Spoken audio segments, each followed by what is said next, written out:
चलिए, तो अभी हम लोग पढ़ने जा रहे हैं आपके बेसिक साइंस इंजीनियरिंग का अगला चैप्टर, जिसका नाम है हीट एंड टेम्परेचर। ओके, तो हम लोग हीट एंड टेम्परेचर को पढ़ने जा रहे हैं। मैं आपको विश्वास के साथ कहता हूं कि जब आप लोग 40 नंबर का पेपर बेसिक साइंस और इंजीनियरिंग का दोगे CBT 2 में, तो उनमें से कम 4 से 5 क्वेश्चन सिर्फ हमारे इसी चैप्टर से रहते हैं, मतलब basic science heat and temperature से रहते हैं।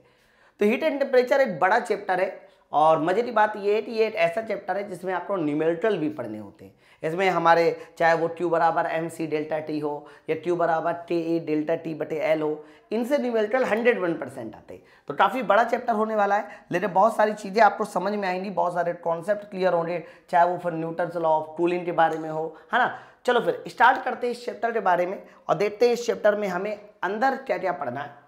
तो याद रखना, चौथी यूनिट चल रही है जिसका नाम था हीट एंड टेम्परेचर।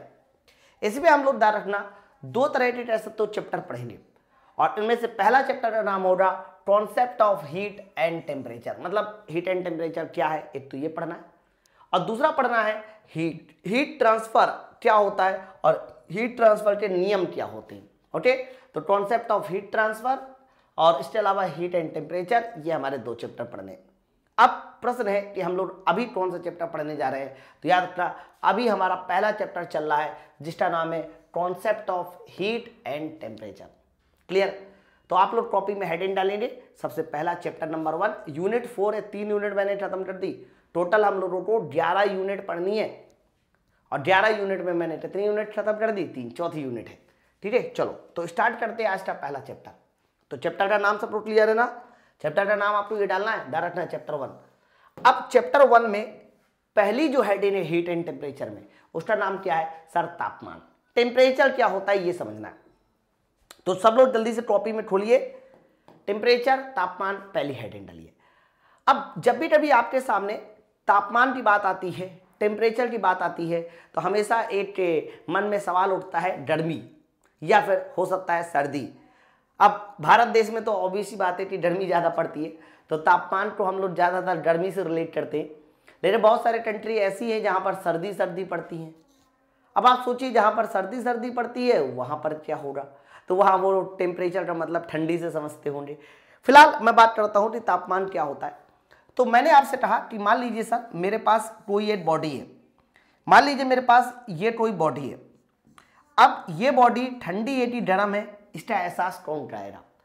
तो कहना एक तो छूने के बाद पता चलता है, लेकिन छूने के बाद पता क्या चलता है? कहना छूने के बाद हमें इसका टेम्परेचर पता चलता है। और बच्चा टेम्परेचर वह प्रॉपर्टी होती है, टेम्परेचर वह प्रॉपर्टी होती है जो किसी भी बॉडी के ठंडे अथवा गर्म होने का एहसास दिलाती है। किसी भी बॉडी के ठंडे अथवा गर्म होने का एहसास दिलाती है सर, उसी प्रॉपर्टी को हम लोग क्या बोलते हैं? तापमान या फिर टेम्परेचर। क्लियर? तो तापमान की परिभाषा क्या होती है? तापमान किसी वस्तु का वह गुण जो किसी वस्तु के ठंडे अथवा गर्माहट का एहसास दिलाता है, एहसास कराता है सर, उसे हम लोग तापमान कहते हैं। जैसे कि temperature is a property of an object which gives a feeling of coldness and hotness of an object. किसी वस्तु के ठंडे और गर्म का एहसास कराना सर, ये किसका काम है सर? ये तापमान का काम है, टेम्परेचर का काम है। बताइए, इतनी बात सबको क्लियर हो गई? याद है, किसी बच्चे को कोई डाउट नहीं होना चाहिए। तो कहना किसी भी बॉडी के ठंडे अथवा गर्म होने का एहसास कराती है तुम्हारी टेम्परेचर। प्रश्न ये उठता है कि सर आप ये बताओ टेम्परेचर को मापते किसमें? जैसे कि लंबाई को मापते हैं मीटर में, टेम्परेचर को किसमें मापते हैं? कहना जब भी कभी हम लोग बात करते हैं टेम्परेचर की, यानी तापमान पैमाना क्या है, तापमान पैमाना क्या है, तापमान को मापते किसमें है, ये क्वेश्चन आएगा। तो तापमान को मापने के लिए हम लोग के पास 4 तरह के पैमाने होते तो और भी बहुत सारे आप भी बना सकते हो, लेकिन मेनली 4 तरह के पैमाने याद रखने। सबसे पहला कौन सा होता है? सबसे पहला होता है C/5 equal to F-32/9 equal to K-273 divide by 5 equal to R/4। तो जो 4 तरह के पैमाने होते हैं उन चारों में मैंने आपको संबंध बनाते दिखा दिया। उन चारों में यही बच्चा संबंध होता है C/5 equal to F-32/9 equal to K-273/5 equal to R/4। इनके मैं नाम भी लिख देता हूं। नाम क्या है? जैसे कि अगर मैं सेंटीग्रेड की बात करता हूं, डिग्री सी, सर इसे बोला जाता है सेंटीग्रेड, सेंटीग्रेड, सेंटीग्रेड। ओके, फिर डिग्री एफ को बोला जाता है फ़ारेनहाइट, ध्यान रखना है, इसे बोला जाता है फ़ारेनहाइट। उसके अलावा इसके बाद आ जाता है के में डिग्री नहीं लगता, इस बात को याद रखना, के में कभी डिग्री नहीं लगता है, इसे बोला जाता है केल्विन। और आर में भी डिग्री लगता है, सर इसे बोला जाता है र्यूमर, र्यूमर। ओके, स्पेलिंग थोड़ी गलत हो रही शायद, र्यूमर, र्यूमर ये हो रही सही। Okay, rumour. तो सेंटीग्रेड हो गया, फ़ारेनहाइट हो गया, केल्विन हो गया और र्यूमर। ये हमारे मेनली 4 तरह के पैमाने होते हैं जिसमें हम लोग टेम्परेचर को मापते हैं। और इनमें संबंध क्या होता है, मतलब एक पैमाने को अगर दूसरे पैमाने में चेंज करना है तो चेंज करने के लिए हमें जो फॉर्मूला इस्तेमाल करना है वो ये वाला फॉर्मूला इस्तेमाल करना है, C/5 equal to F-32/9 equal to K-273/5 equal to R/4। ये पैमाना हमें यूज करना है, ठीक है। अब बात हम लोग आगे की करते हैं। सर इनमें से एक क्वेश्चन आता है कि बताइए इसका SI पैमाना कौन सा होता है, SI यूनिट टेम्परेचर की क्या है। तो जब भी कभी टेम्परेचर की तुमसे SI यूनिट पूछी जाए कि बताइए SI यूनिट किसे बोलना, तो कहना SI यूनिट बोली जाती है केल्विन को। किसे बच्चा, केल्विन को। केल्विन सिंगल एक ऐसा अकेला पैमाना है जो कभी नेगेटिव नहीं होता, मतलब ये पैमाना हमेशा कैसा होता है सर, हमेशा पॉजिटिव होता है। ये पैमाना हमेशा कैसा होता है सर, हमेशा पॉजिटिव होता है। SI unit always be positive, हमेशा पॉजिटिव होती है। यही रीजन है कि हम लोग केल्विन पैमाने को एक और नाम से भी जानते हैं बच्चा। केल्विन पैमाने को ही हम लोग क्या बोलते हैं, एब्सोल्यूट टेम्परेचर यानी परम तापमान बोलते हैं। तो परम तापमान किस पैमाने को बोला जाता है, कहना परम तापमान बोलते हैं केल्विन पैमाने को, एब्सोल्यूट टेम्परेचर जिसको बोलते हैं। ओके, बाकी सेंटीग्रेड हो गया, फ़ारेनहाइट हो गया, र्यूमर, इन सभी में डिग्री लगता है और ये सब नेगेटिव भी हो सकते हैं, पॉजिटिव भी हो सकते हैं। लेकिन केल्विन पैमाने की शुरुआत ही 0 से होती है। शुरुआत ही कहाँ से होती है, 0, कभी नेगेटिव नहीं होता, कभी भी नेगेटिव नहीं होता, है ना। और ध्यान रखना केल्विन पैमाने को ही हम लोग क्या बोलते हैं, परम तापमान, एब्सोल्यूट टेम्परेचर। बच्चा जिसकी शुरुआत 0 से होती है तो वहां पर हम लोग हमेशा एक वर्ड का यूज करते हैं, उस वर्ड का नाम है एब्सोल्यूट टेम्परेचर। इस बात को आप याद रखिएगा। तो टेम्परेचर के बारे में बहुत सारी मैंने बातें बताई। टेम्परेचर किसी वस्तु का वह गुण होता है जो उसके ठंडे अथवा गर्म होने का एहसास कराता है। इनके बीच में संबंध क्या होता है, रिलेशन क्या होता है, ये भी आपको याद रखना है, ठीक है। अब रिलेशन के बाद मैं आपको एक छोटी सी चीज बताऊं। आप 2 जगह पे देख रहे हैं जहां पर 5 और 5 आया है। अगर मैं इन 2 जगह को आपस में बराबर करके 5 को कैंसिल कर देता हूं, तो इसको कैंसिल कर दूं, 5 को, 5 से 5 कैंसिल, तो फाइनली मुझे ये पता चला कि K बराबर हो जाएगा C + 273। देख लो, मतलब अगर सेंटीग्रेड को केल्विन बनाना है, अगर सेंटीग्रेड को क्या बनाना है, केल्विन, तो 273 जोड़ दीजिए। सर सेंटीग्रेड को अगर केल्विन बनाना है, मान लीजिए मेरे पास 27 डिग्री सेंटीग्रेड है, केल्विन बनाना चाहता हूँ, 27 + 273 कर दो। समझो, मेरे पास 84 डिग्री सेंटीग्रेड है, केल्विन बनाना चाहता हूँ, 273 जोड़ दो। बट एक्चुअल में क्या होता है बच्चा, एक्चुअल में 273 नहीं, 273.15 जोड़ा जाता है, 273.15 जोड़ा जाता है। लेकिन कैलकुलेशन को आसान बनाने के लिए हम लोग ये 0.15 को छोड़ देते हैं। किसको छोड़ देते हैं, 0.15। लेकिन एक्चुअल में ध्यान रखना 0.15 भी जोड़ा जाता है। तो केल्विन को अगर सेंटीग्रेड को केल्विन बनाना है तो 273 जोड़ दीजिए, लेकिन एक्चुअल में 273.15 जोड़ते हैं। ओके, तो ये तुम्हारा टेम्परेचर के बारे में एक छोटा सा, बहुत नन्हा सा आइडिया था। अब हम लोग थोड़ा बड़े आइडिया की ओर बढ़ते हैं। ये लाइन सबसे ज्यादा इंपॉर्टेंट है बच्चा, इन्हीं में से क्वेश्चन आएंगे। अब तापमान पैमाने को मैं फिर से एक बार बताऊंगा, लेकिन फिर से बताने के लिए मुझे 2-3 चीजें आपको फिर से बतानी पड़ेगी। एक बार मैं फिर से फॉर्मूला लिख देता हूं। तापमान पैमाने का मतलब होता है C/5 equal to F-32/9 equal to K-273/5 equal to R/4 equal to R/4। Sir यही तो आपने बताया अभी थोड़ी देर पहले, बिल्कुल। लेकिन अब इसका इस्तेमाल है यहाँ पर, और इस्तेमाल हम लोगों को कैसे करना है ये भी सीखना है। बड़े ध्यान से सुनना बच्चा। मैंने कहा ये तुम्हारे पास 4 पैमाने हैं, सबके नाम पता है सबको, है ना। नाम एक बार चाहो तो बोल लीजिए पढ़ाई करने से पहले। सेंटीग्रेड हो गया, फ़ारेनहाइट हो गया, केल्विन हो गया, र्यूमर हो गया। अब मैंने देखो यहाँ पर 4 हॉरिजॉन्टल लाइनें खींची है। इनमें से जो पहली वाली लाइन है इसको बोलते हैं हम लोग फ्रीजिंग पॉइंट। क्या बोलते हैं? फ्रीजिंग पॉइंट, है ना, जिसको आप गलनांक भी कह सकते हो। फिर सर ये क्या है? सर ये वो लाइन है जिस पर पानी की डेंसिटी मैक्सिमम होती है, या फिर पानी का आयतन कैसा होता है? सर पानी का आयतन मिनिमम होता है। सर ये कौन सी लाइन है? सर ये ह्यूमन बॉडी टेम्परेचर है, ह्यूमन बॉडी टेम्परेचर है। और ये लाइन कौन सी है? सर ये लाइन को बोलते हैं बॉइलिंग पॉइंट, हिंदी में लिखेंगे सब लोग क्वथनांक। मैंने 4 लाइनें खींची ताकि मैं चारों टेम्परेचर को बता सकूं। फिर से सुनिए, फ्रीजिंग पॉइंट, ये पॉइंट है डेंसिटी मैक्सिमम वैल्यू मिनिमम वाला point, human body temperature, boiling point. तो ये जो चारों टेम्परेचर मैं लिखने वाला हूं बच्चा, ये अलग अलग पैमाने पर पूछे जाते हैं। कैसे? मैं बताता हूं। देखो, जैसे कि मैंने कहा सर फ्रीजिंग पॉइंट बताइए, तो पानी का फ्रीजिंग पॉइंट बताइए सेंटीग्रेड में कितना होता है? कहना पानी का फ्रीजिंग पॉइंट सेंटीग्रेड में 0 डिग्री सेंटीग्रेड। पानी का फ्रीजिंग पॉइंट सेंटीग्रेड में 0 होता है। ठीक है सर। अगर केल्विन में पूछा जाए तो कितना बताओगे? तो केल्विन में पूछे जाने के लिए हमें 273 जोड़ना पड़ेगा, 273 केल्विन हो जाएगा। 0 डिग्री सेंटीग्रेड 273 केल्विन। फिर आप मुझे बताइए केल्विन के बाद आपको बनाना है फ़ारेनहाइट। तो आप मुझे बताइए फ़ारेनहाइट बनाने के लिए क्या करोगे? भाई 0 डिग्री सेंटीग्रेड को फ़ारेनहाइट बनाना है, तो आप यहां सी का मान क्या पुट कर दीजिए? 0। अगर सी का मान 0 पुट करेंगे तो 0/5, 0/5।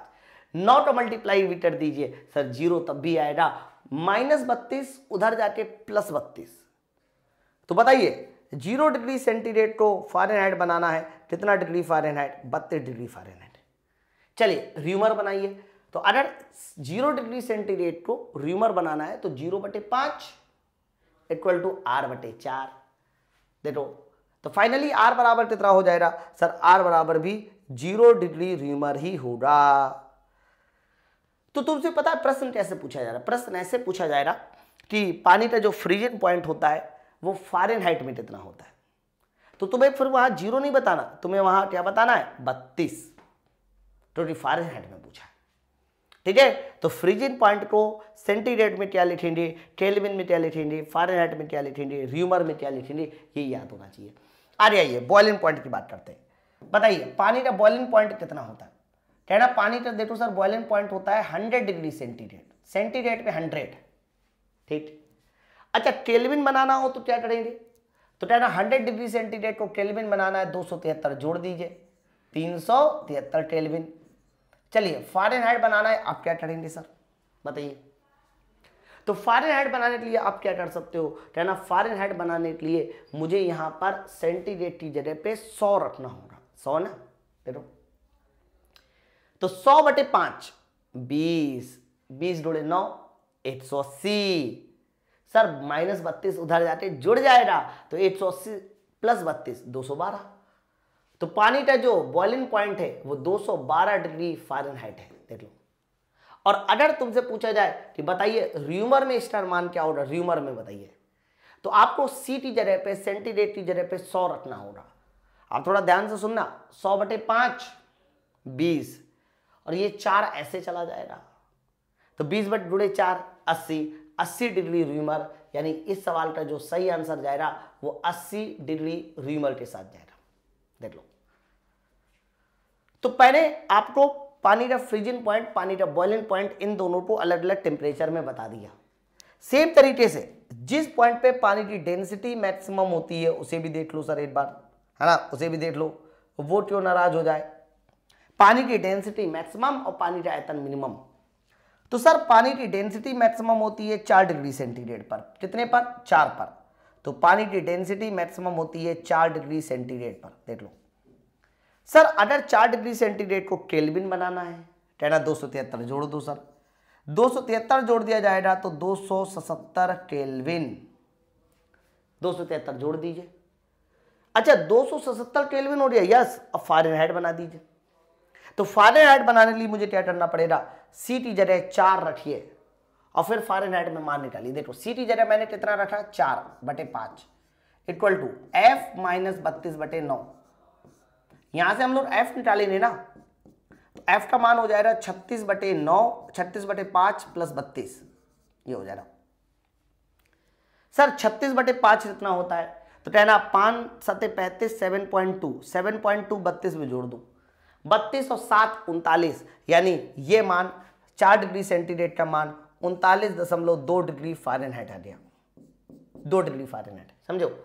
चलिए र्यूमर में निकाल के दिखाइए सर, ये मैं हटा देता हूँ क्योंकि ये तो आता ही होगा आप लोगों को निकालना, बट मैंने दिखाया कि कैसे आ रहा है। र्यूमर में निकाल के दिखाइए, तो सी टी जरे 4/5, र्यूमर का मतलब R/4, R/4, तो फाइनली R बराबर हो जाएगा 16/5, और 16/5 का मतलब 3.2, सर 3.2 डिग्री र्यूमर। तो र्यूमर में ये जो मान आया सर, र्यूमर में ये मान आया 3.2 डिग्री र्यूमर, बताओ। तो अगर तुमसे ये पूछा जा रहा है कि पानी का जो डेंसिटी मैक्सिमम होती है, बताइए वो किस टेम्परेचर पे मैक्सिमम होती है। सबको ये तो पता है 4 डिग्री सेंटीग्रेड, सबको ये भी पता हो सकता है 277, लेकिन मान लो ये मान फ़ारेनहाइट में पूछा 39.2, और र्यूमर में पूछा जाए 20/9 हटा दीजिए 3.2, देख लो, ठीक है। चलो अब बताइए ह्यूमन बॉडी टेम्परेचर। तो कहना ह्यूमन बॉडी टेम्परेचर जो है सेंटीग्रेड में कितना होता है, सर सेंटीग्रेड में तो सर 37 डिग्री सेंटीग्रेड होता है, सेंटीग्रेड में एकदम 37, याद रखिएगा 37। उसके बाद बताइए केल्विन में कितना होगा, कहना 273 जोड़ दीजिए सर, 273 जोड़ा जाएगा 310 केल्विन, देखिए। चलिए र्यूमर फ़ारेनहाइट में बताइए, फ़ारेनहाइट में क्या कराया जाएगा, ये तो सबको याद भी होना चाहिए, 98.6 डिग्री फ़ारेनहाइट, 0.7 भी पढ़ा होगा, 0.6 भी पढ़ा होगा, जो भी पूछा जाए आप वो बता दीजिए, ओके। चलिए र्यूमर में बताइए, तो 37 डिग्री सेंटीग्रेड को मुझे र्यूमर बनाना है, कैसे बनेगा, इधर कर लेते ना काम। तो 37 सी टी जगह बटे 5 इक्वल टू R/4, यही होगा। तो मुझे एक बात बताइए, R बराबर पूछा जाएगा, तो 37/5 कितना हो जाएगा, 5 7 35, 2 20, 5 चौको 20, 7.4 गुणे 4, R बराबर कितना हो जाएगा, 4 चौको 16, 1 4 7 28, 29, 29.6, देख लो। तो र्यूमर में बताइए ये मान कितना हो जाएगा, कहना र्यूमर में ये मान हो जाएगा 29.6 डिग्री र्यूमर, 29.6 डिग्री र्यूमर, समझ रहे हैं ना बात को। तो मेरे कहने का अर्थ ये है कि आप लोगों को ये सारे के सारे मान सेंटीग्रेड में तो याद होते हैं, लेकिन अगर अलग अलग पैमाने पे पूछे गए कि बताइए इस पैमाने पे कितना होगा, बताइए इस पैमाने पे कितना होगा, तो ये भी आपको याद करना पड़ेगा, आपको ये निकालने की जरूरत नहीं होनी चाहिए। मैं एक बार रिपीट कर देता हूँ, सर फ़ारेनहाइट में कितना होता है, फ्रीजिंग पॉइंट का मान, सेंटीग्रेड में कितना 0, देख लो, और फिर केल्विन में सर 273, उसके बाद फ़ारेनहाइट में 32, और र्यूमर में देख लीजिए कितना 0। सर बॉइलिंग पॉइंट की बात कीजिए, तो बॉइलिंग पॉइंट सेंटीग्रेड में 100, केल्विन में 373, फ़ारेनहाइट में 212, और र्यूमर में 80। ह्यूमन बॉडी टेम्परेचर सेंटीग्रेड में 37, केल्विन में 310, और फ़ारेनहाइट में देखिए 98.6, और अगर तुमसे र्यूमर में पूछा जा रहा है तो 29.6, देख लो 29.6। और जहां पर डेंसिटी मैक्सिमम होती है सर वो टेम्परेचर कितना है, सर वो टेम्परेचर है 4 डिग्री सेंटीग्रेड, उसके अलावा 277 केल्विन, 39.2 डिग्री फ़ारेनहाइट, और 3.2 डिग्री र्यूमर। तो मेरे कहने का अर्थ ये कि ये सारे के सारे टेम्परेचर आपको पता होना चाहिए कि किस स्केल में कौन से टेम्परेचर कितने होते हैं। बट अभी खेला खत्म नहीं हुआ, इसके अलावा भी बहुत सारी चीज़ें हैं जो आप लोगों को समझ में आनी चाहिए कि हाँ सर ये चीज़ भी पूछी जाती है। तो मैं बताता हूँ ये चीज़ क्या है, अब ध्यान से सुनना, जो मैं 3 पॉइंट बता रहा हूँ। सबसे पहला एक इंपॉर्टेंट पॉइंट है, तुमसे पूछा जाता है 3 पॉइंट है, एकदम ध्यान से सुनना। पहला इंपॉर्टेंट पॉइंट क्या है, दूसरा क्या है, और तीसरा क्या है। 3 important point, very very important point. पहला इंपॉर्टेंट पॉइंट ये है कि सर आप जो ऑब्जर्व किया वो देखिए 0 डिग्री सेंटीग्रेड, 0 डिग्री र्यूमर। मतलब क्या है कि सर एक ऐसा मान जिस पर सेंटीग्रेड पैमाना और र्यूमर पैमाना दोनों बराबर है, ध्यान रखना, जिस पर सेंटीग्रेड और र्यूमर पैमाना दोनों बराबर है उसको बोलते हैं 0 डिग्री। तो तुमसे कई बार ये क्वेश्चन पूछा जाएगा कि 0 डिग्री पर कौन कौन से 2 पैमाने बराबर होते हैं, कहना 0 डिग्री पर सेंटीग्रेड और र्यूमर पैमाना बराबर होते हैं। या फिर आप सीधा सीधा बोलिए सेंटीग्रेड और र्यूमर पैमाना किस पर बराबर होते हैं सर, 0 डिग्री पर बराबर होते हैं। और देखिए इसी तरीके से क्वेश्चन आता है कि डिग्री सेंटीग्रेड और फ़ारेनहाइट पैमाना बताइए किस पर बराबर होते हैं। अब तो और ये कैसे पता चलेगा सर, निकालने का तरीका है बच्चा। देखो इन्होंने बोला है सेंटीग्रेड और फ़ारेनहाइट पैमाना किस पर बराबर होते हैं, तो सेंटीग्रेड और फ़ारेनहाइट को बराबर कर दो। सेंटीग्रेड की जगह भी एक्स रख दो, फ़ारेनहाइट की जगह भी एक्स रख दो, और जैसी दोनों की जगह एक्स रख देंगे तो यहां से हमारा सॉल्व हो जाएगा सवाल। ठीक है, 9x 5x, तो आप फाइनली देखिए 4x, और ये कितना आ जाएगा -160, तो x बराबर देखिए कितना हो जाएगा -40 आ जाएगा। यानी -40 पर सर, -40 पर सेंटीग्रेड और फ़ारेनहाइट पैमाना आपस में बराबर होते हैं -40 पर। सेम तरीके से क्वेश्चन और पूछा जाएगा, वो भी सुनिए। इसी तरह से क्वेश्चन और आएगा कि ऐसा कौन सा पैमाना है जिस पर फ़ारेनहाइट और केल्विन बराबर होते हैं, फ़ारेनहाइट और केल्विन। तो जब भी कभी फ़ारेनहाइट और केल्विन को बराबर पूछा जाए तो आप फ़ारेनहाइट की जगह भी एक्स लिखिए, केल्विन की जगह भी एक्स लिखिए। जब ये दोनों एक्स लिख के बराबर करके आप सॉल्व कराओगे तो फाइनली आपको सॉल्व कराने के बाद पता चलेगा 574.25, 574.25 ये एक ऐसा मान होता है जिस पर फ़ारेनहाइट और केल्विन पैमाने बराबर होते हैं। फ़ारेनहाइट और केल्विन पैमाने आपस में कैसे होते हैं, बराबर।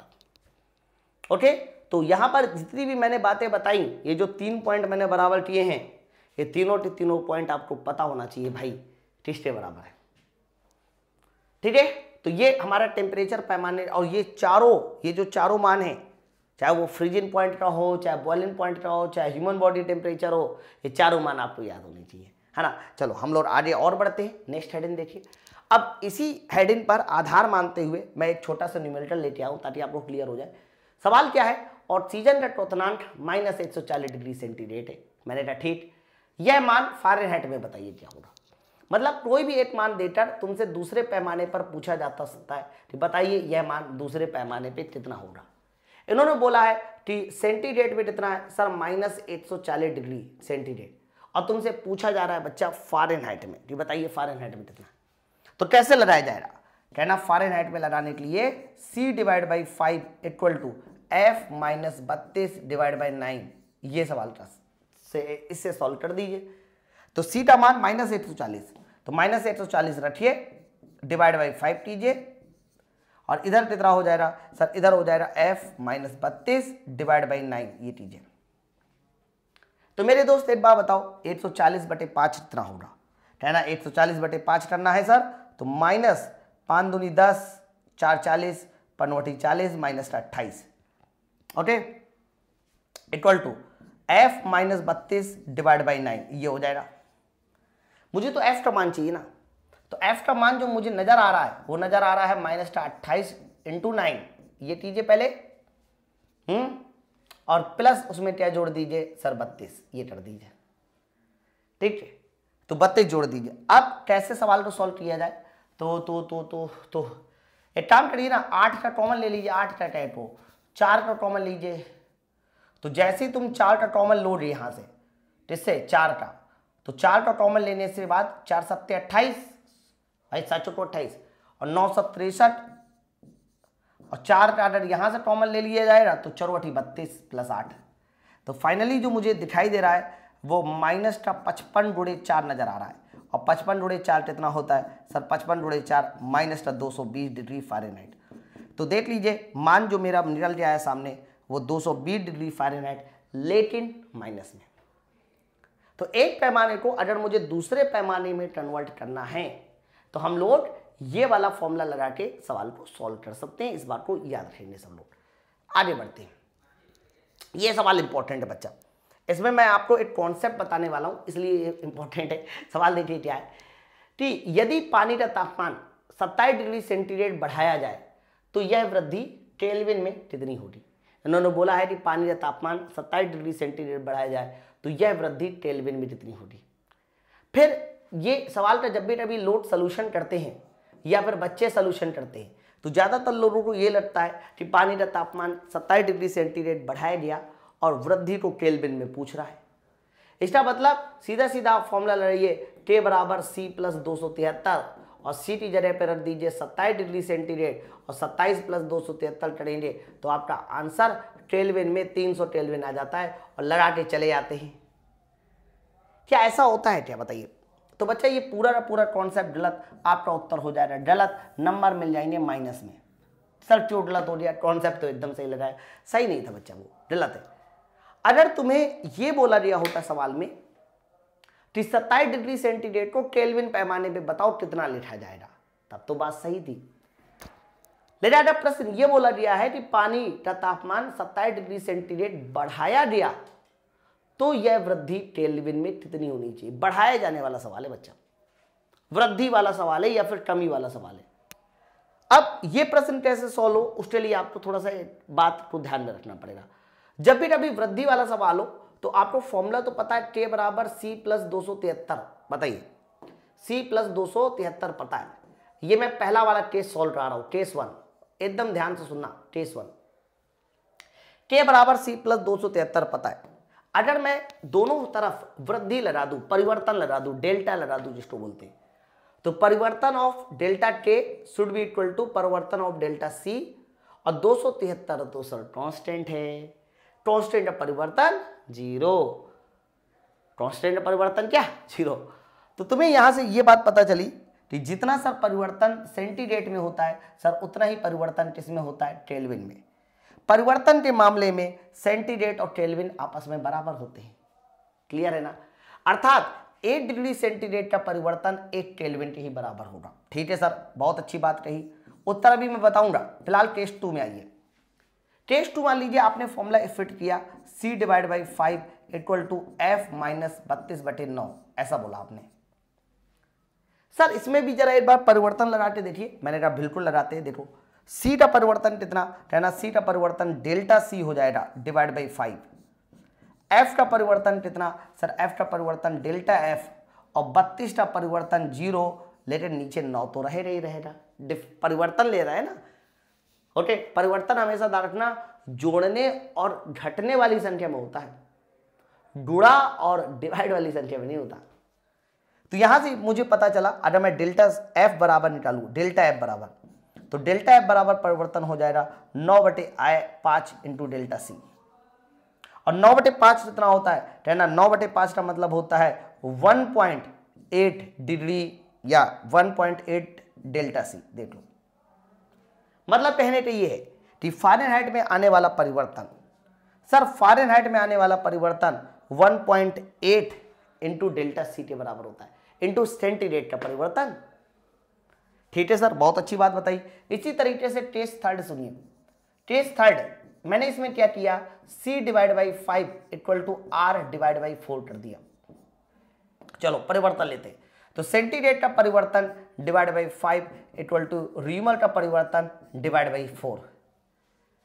तो आप मुझे जल्दी से बताइए, अगर मैं यहां से पूछूं कि सेंटीग्रेड का परिवर्तन कितना होना चाहिए, कहना 5/4 इंटू डेल्टा R, ये हो जाएगा।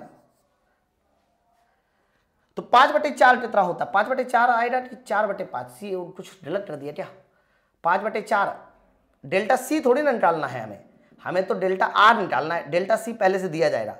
डेल्टा R बराबर, सर डेल्टा R बराबर 4/5 इंटू डेल्टा C, लेकिन अगर मैं 4/5 को भी 0.8 कह दूं इंटू डेल्टा C, ये देखिए ऐसे कर सकते हैं। तो मुझे ऐसा पता चला कि र्यूमर में अगर परिवर्तन निकालना है वो सेंटीग्रेड के परिवर्तन का 0.8 टाइम्स होता है, 0.8 टाइम्स। ठीक है, ये 3 बातें आप लोगों को याद रखनी है। ओके, तो यहां से क्या पता चला सर, मैं बताता हूं निष्कर्ष के तौर पे क्या पता चला। निष्कर्ष लिखिए अब आप कॉपी में, निष्कर्ष लिखिए। निष्कर्ष क्या पता चला, तो कहना सर निष्कर्ष ये पता चला सर कि अगर 1 डिग्री सेंटीग्रेड का परिवर्तन, अगर परिवर्तन की जा रही है, डेल्टा T की जा रही है, बात परिवर्तन की जा रही है, तो 1 डिग्री सेंटीग्रेड का परिवर्तन, 1 डिग्री सेंटीग्रेड का परिवर्तन केल्विन में भी 1 होगा।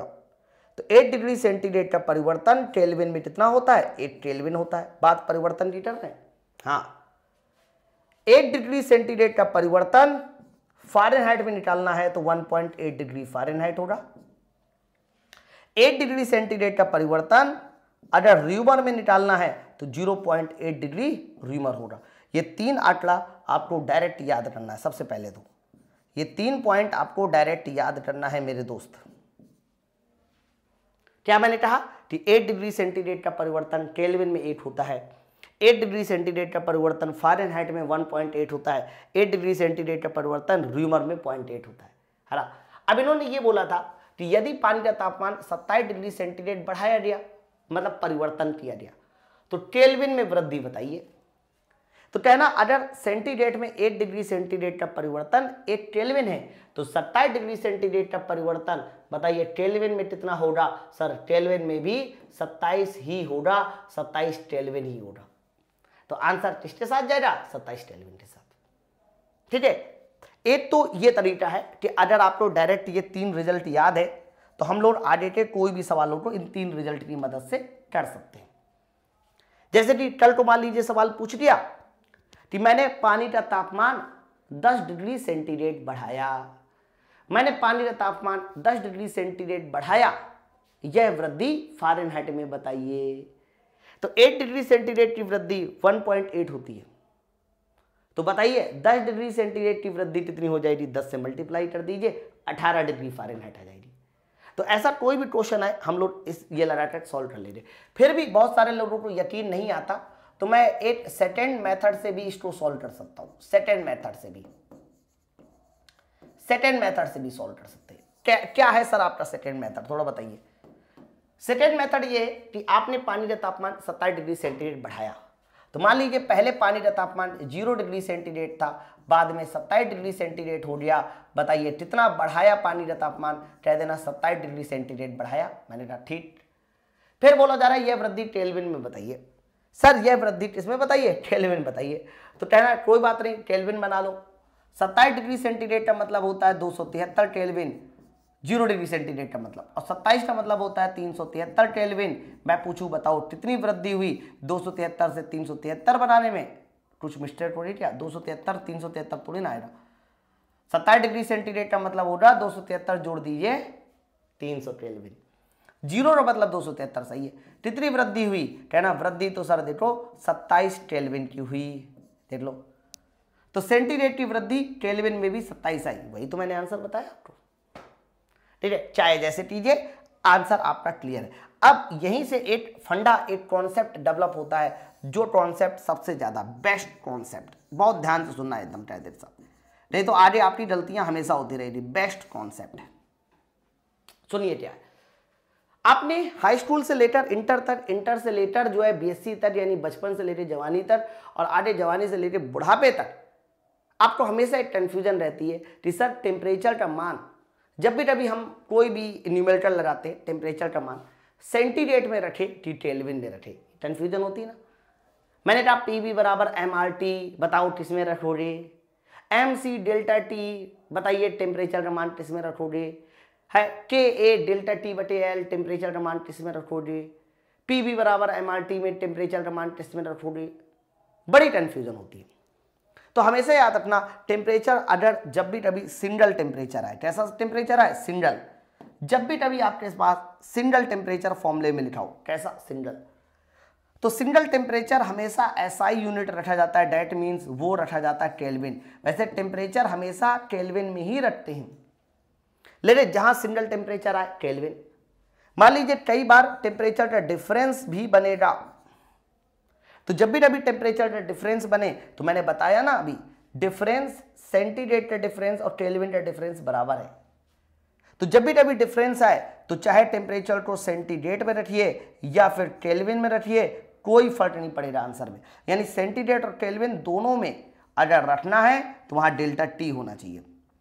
अगर सिंगल टी है तो सिर्फ किसमें रखिए? केल्विन में। बताओ, इतनी बात आपको क्लियर हो रही? तो जहां कहीं डेल्टा टी होगा, क्या? डेल्टा टी, तो डेल्टा टी का मान, परिवर्तन का मान, सेंटीग्रेड का परिवर्तन, केल्विन का परिवर्तन हमेशा बराबर होता है। यही रीजन है कि डेल्टा टी का मान चाहे सेंटीग्रेड में रखिए चाहे केल्विन में, कोई फर्क नहीं पड़ेगा। बट अगर टेम्परेचर का मान पूछा जाए कि बताइए सिर्फ सिंगल टेम्परेचर पूछा जाए किसमें रखे, तो कह देना सिंगल टेम्परेचर हमेशा केल्विन में रखते हैं। हालांकि इसका इस्तेमाल होकर मात्रक में भी फर्क आता है। जैसे कि आपने कभी विशिष्ट ऊष्मा सीटा मात्रक सुना होगा, सीटा मात्रक यूनिट, मैं अभी आगे पढ़ाऊंगा भी, सीटी यूनिट। बच्चा सीटा फॉर्मूला होता है डेल्टा क्यू बटे M into delta T.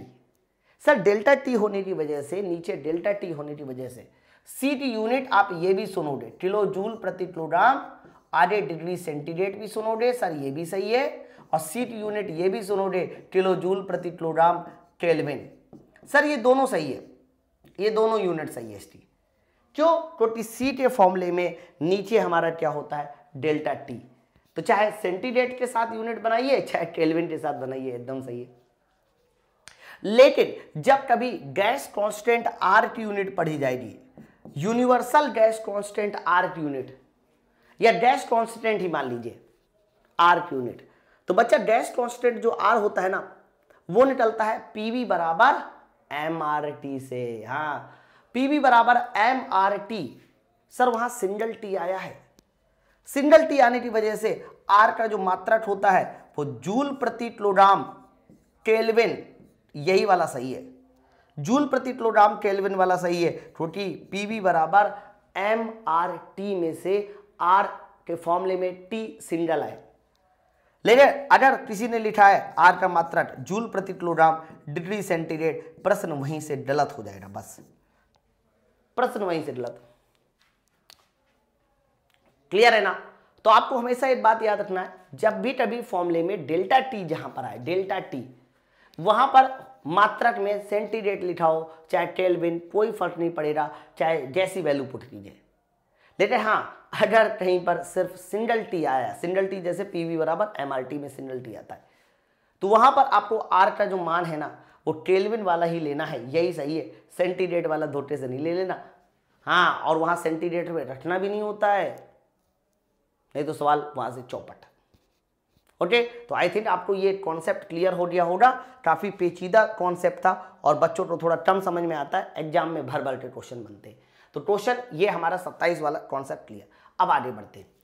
Next heading copy में आप लोग डालेंगे, इसका नाम है एबनॉर्मल बिहेवियर ऑफ वाटर, पानी का असामान्य व्यवहार।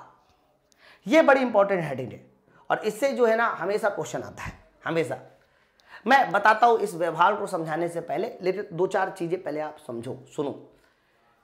जैसे कि मान लीजिए मेरे पास कोई एक कंटेनर है, मान लीजिए मेरे पास कोई एक कंटेनर है, बहुत ध्यान सुनना, मेरे पास एक कोई कंटेनर है और इस कंटेनर में मैंने भर दिया है द्रव।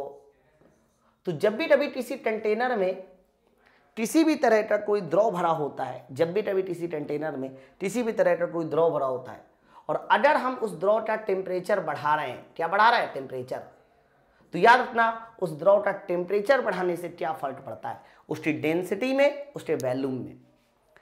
तो क्या ना, जब भी कभी किसी द्रव का हम टेम्परेचर बढ़ाते हैं मेरे भाई, तो उसकी डेंसिटी क्या होती है, कहना उसकी डेंसिटी घट जाती है, क्योंकि टेम्परेचर बढ़ाने के बाद वो फैलना शुरू करता है। डेंसिटी घट जाती है और टेम्परेचर बढ़ाने के बाद उसका वॉल्यूम बढ़ जाता है। बताइए, ये मतलब हर लिक्विड में होता है, कोई भी ऐसा लिक्विड नहीं है जो इस घटना से अछूता हो, है ना। तो टेम्परेचर बढ़ाने से उसकी डेंसिटी घटती है और वॉल्यूम क्या हो जाता है, कहना टेम्परेचर बढ़ाने से डेंसिटी घटती है, वॉल्यूम बढ़ती है, वॉल्यूम बढ़ता है। लेकिन इस बात का एक लिक्विड अपवाद होता है। सर इस बात का एक लिक्विड अपवाद होता है, याद रखना, अपवाद कौन सा लिक्विड होता है, कह देना पानी। पानी वह मैं आपको बता दूं, इसी घटना की वजह से ज्यादातर बातों में पानी अपवाद है, ज्यादातर बातों में जहां जहां टेम्परेचर का फर्क आएगा। जैसे कि तापमान बढ़ाने से द्रवों की कंडक्टिविटी, ऊष्मा चालकता सर घट जाती है, लेकिन अपवाद पानी। तो याद रखिएगा, पानी जो है ना, ये इसका अपवाद क्यों है, बस वही मुझे समझना है, ठीक है। अपवाद क्या है, इस घटना का पानी। अब दूसरी बात सुनो सर, अब आप समझाओ कि अब एबनॉर्मल बिहेवियर क्या होता है, असामान्य व्यवहार क्या होता है। तो मैंने आपको ये कहा कि देखो भाई जी, जब टेम्परेचर बढ़ाते हैं तो डेंसिटी घटनी चाहिए, वॉल्यूम बढ़ना चाहिए। लेकिन जैसे ही हम लोग 0 से 4 डिग्री सेंटीग्रेड की बात करते हैं, तो बच्चा 0 से 4 डिग्री सेंटीग्रेड तक पानी उल्टा व्यवहार करता है। पानी कैसा व्यवहार करता है? उल्टा। मतलब जो चीज बढ़नी चाहिए सर वो घट जाती है, और जो चीज घटनी चाहिए वो बढ़ जाती है। और ये केवल 0 से 4 नहीं बल्कि 4 से 0 भी। 4 से 0 या 0 से 4 में कैसा व्यवहार करता है? उल्टा। तो पानी का अगर असामान्य व्यवहार पढ़ा जाए तो कहना सभी द्रव को गर्म करने पर उसका आयतन बढ़ जाता है, ठीक है, और घनत्व घट जाता है, परंतु पानी का व्यवहार 0 से 4 डिग्री सेंटीग्रेड तक उल्टा होता है। पानी का व्यवहार 0 से 4 डिग्री सेंटीग्रेड तक जस्ट अपोजिट होता है, जस्ट उल्टा होता है। क्या बात कर रहे हो सर? बिल्कुल एकदम सही बात कर रहा हूं बच्चा। देखो मान लीजिए मैंने यहां पर 0 डिग्री सेंटीग्रेड लिया, फिर मैंने आगे का टेम्परेचर ले लिया 4 डिग्री सेंटीग्रेड, फिर मैंने आगे का कोई और टेम्परेचर ले लिया, मान लीजिए 20 डिग्री सेंटीग्रेड ले लिया, है ना। तो आपको बता दे 0 से 4 तक उल्टा व्यवहार करता है। मैं तापमान बढ़ा रहा हूं तो तापमान बढ़ाने से डेंसिटी घटनी चाहिए, लेकिन 0 से 4 तक डेंसिटी घटने की बजाय बढ़ती है। फिर आगे तापमान बढ़ाइए, सीधा व्यवहार 0 से 4 तक बस उल्टा करेगा। तो 0 से 4 तक डेंसिटी घटनी चाहिए, लेकिन डेंसिटी घट नहीं रही, उल्टा डेंसिटी बढ़ रही है। फिर 4 के बाद डेंसिटी सीधा व्यवहार करने लगती है द्रव। टेम्परेचर बढ़ाने से डेंसिटी घटनी चाहिए, तो 4 के बाद डेंसिटी घटना शुरू हो जाएगी। उल्टा व्यवहार सिर्फ 0 से 4 के बीच होगा। तो कहना सर 0 से 20 तक गर्म करने पर डेंसिटी घटनी चाहिए, लेकिन 0 से 4 में उल्टा व्यवहार है, तो घटने की बजाय डेंसिटी बढ़ रही है। सेम तरीके से आप वॉल्यूम को कहिए, टेम्परेचर बढ़ाने से वॉल्यूम कम होना चाहिए, लेकिन टेम्परेचर बढ़ाने से वॉल्यूम बढ़ना चाहिए, लेकिन 0 से 4 तक वॉल्यूम बढ़ने की बजाय घटता है, और 4 के बाद फिर सीधा व्यवहार करता है, यानी वॉल्यूम बढ़ता है। क्या बात कही आपने सर? मतलब 0 से 4 तक पूरा का पूरा खेला ही उल्टा। बिल्कुल एकदम सही सोच रहा है बच्चा, 0 से 4 तक पूरा खेला उल्टा। तो 0 से 4 तक डेंसिटी घटनी चाहिए, बढ़ती है, और 4 के बाद घटना शुरू कर देती है। तो 0 से 4 तक बढ़ती है और 4 के बाद घटना शुरू कर देती है। इसका मतलब 4 डिग्री सेंटीग्रेड पर डेंसिटी कैसी हो जाएगी? मैक्सिमम। पहले बढ़ी फिर घटी, मैक्सिमम। अरे आइए सर बात आयतन की कर लेते हैं। तो आयतन 0 से 4 तक बढ़ना चाहिए, लेकिन बढ़ा नहीं सर, घटा। तो जब घटा तो 0 से 4 तक आयतन घटा और फिर आगे बढ़ा, इसलिए 4 डिग्री सेंटीग्रेड पर आयतन कैसा होता है? मिनिमम। तो ये 2 पॉइंट आपसे डायरेक्ट पूछे जाते हैं कि 4 डिग्री सेंटीग्रेड पर पानी डेंसिटी कैसी होती है, मैक्सिमम, आयतन कैसा होता है, मिनिमम। ये बात आपको याद होनी चाहिए। अब इसी बात को हम लोग ग्राफ में भी समझाते हैं। देखो अगर मैं यहां पर डेंसिटी ले लूं वाई एक्सिस में, और एक्स एक्सिस में क्या ले लूं सर? टेम्परेचर ले लूं। तो बताइए डेंसिटी 0 से 4 तक बढ़ी है और 4 के बाद घटी है। सर 0 से 4 तक बढ़ी और 4 के बाद घटी, यानी 4 डिग्री सेंटीग्रेड ये वो टेम्परेचर होगा सर, 4 डिग्री सेंटीग्रेड ये वो टेम्परेचर होगा जिस पर डेंसिटी बताइए कैसी मिलती है? मैक्सिमम। 4 डिग्री सेंटीग्रेड पर वह टेम्परेचर होता है जिस पर डेंसिटी कैसी मिलती है सर? मैक्सिमम। सेम चीज हम लोग वॉल्यूम के बारे में भी लिख सकते हैं। सर वाई एक्सिस में तुमने क्या ले लिया? सर वाई एक्सिस में मैंने ले लिया वॉल्यूम वी, देखो, और एक्स एक्सिस में क्या ले लिया सर? Temperature T. बताओ, तो आप मुझे बताइए सर वॉल्यूम के बारे में क्या कहते हो? कहना वॉल्यूम पहले 0 से 4 तक घटता है और फिर बढ़ना शुरू कर देता है। 0 से 4 तक घटा फिर बढ़ा, इसका मतलब 4 डिग्री सेंटीग्रेड ये वो टेम्परेचर होगा जिस पर उसका वॉल्यूम मिनिमम होगा। बताइए, कहना 4 डिग्री सेंटीग्रेड वह टेम्परेचर होगा जिस पर उसका वॉल्यूम कैसा होगा? मिनिमम होगा। ये दोनों बातें आपको क्लियर हो जानी चाहिए। लेकिन बच्चा जब इससे सवाल पूछे जाते हैं ना तो बड़ा कंफ्यूजन करते हैं बच्चों को, और हर बार सवाल आते हैं, 1-2 बार नहीं, हर बार इससे सवाल आते हैं। ठीक है, तो आप बस पहले इतना याद कर लो, कॉपी में लिख लो कि 4 डिग्री सेंटीग्रेड पे डेंसिटी मैक्सिमम लाना है हमेशा, और 4 डिग्री सेंटीग्रेड पे आयतन को मिनिमम लाना है हमेशा। तो इससे रिलेटेड कैसे क्वेश्चन पूछे जाते हैं और क्या वैरायटी आ सकती है क्वेश्चन में, मैं अभी क्वेश्चन बताता हूं। उससे पहले आप ये 2 एग्जाम्पल देख लीजिए इस बात के। ये एग्जाम्पल पूछे जाते हैं। देखो कई बार आपको पता है कि बर्फ के जमने पर बोतल फट जाती है। आप पानी भर के रखिए और जैसे ही पानी बर्फ जमता है, पानी क्या होता है? बर्फ। तो बच्चा बर्फ की डेंसिटी कम होती है और जब भी कभी पानी बर्फ जमता है तो हमेशा याद रखना बर्फ फैलती है तो बोतल फट जाती है। एक तो ये समझना है। दूसरा आपको क्या समझना है सर? दूसरा समझना है अत्यधिक ठंड पड़ने पर भी हमारे बर्फ जमते हैं, फैलेंगे बर्फ, तो हमारे कह सकते हो कि नल फट जाते हैं या नल लीक करने लगते हैं। और तीसरा इसका एग्जाम्पल होता है ठंडे देशों में तालाबों के जम जाने के कारण भी मछलियां जीवित रहती है। देखो भाई, जब भी कभी ठंडे देशों की बात की जाएगी ना, तो ठंडे देशों में क्या होता है, ऊपर साइड तो बर्फ जम जाती है लेकिन नीचे साइड जो है वो मछलियां जिंदा रहती हैं। पता है क्यों? क्योंकि बर्फ जो है ना सर, बर्फ एक तरह का कुचालक होता है। बर्फ एक तरह का क्या होता है? कुचालक। वो अपनी हीट को ऊपर वाले हिस्से से हीट को ना अंदर जाने देता है, ना अंदर वाले हिस्से से हीट को बाहर जाने देता है। दोनों चीजें रोकता है, इसलिए अंदर मछलियां क्या रहती है सर?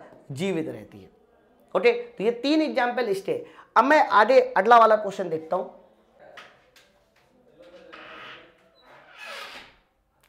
इसी बात पे आधारित ये हमारा कह सकते हो एक नन्हा सा प्रश्न है। अभी जो मैंने आपको बात समझाई, अब कैसे हम लोग इसको डील करने वाले हैं उस बात को थोड़ा समझो। जैसे कि ये प्रश्न जो है ना, इसी तरह का प्रश्न पूछा जाता है अक्सर एग्जाम में और गलतियां करते हैं। क्वेश्चन लिखा हुआ है कि 0 से 10 डिग्री सेंटीग्रेड तक तापमान बढ़ाया जाता है, वो भी टिस्टा पानी का। मतलब मैंने पानी का तापमान 0 से बताइए कितने डिग्री सेंटीग्रेड तक बढ़ाया? 10 डिग्री सेंटीग्रेड तक बढ़ाया। तो बताइए बीच में 4 डिग्री सेंटीग्रेड आएगा ना? सुनो, तो जब भी कभी बीच में 4 डिग्री सेंटीग्रेड आए, बीच में 4 डिग्री सेंटीग्रेड आए, बीच में आए, तो समझ जाना आंसर या तो सी में जाएगा या तो डी में जाएगा। बस सीधी बात है।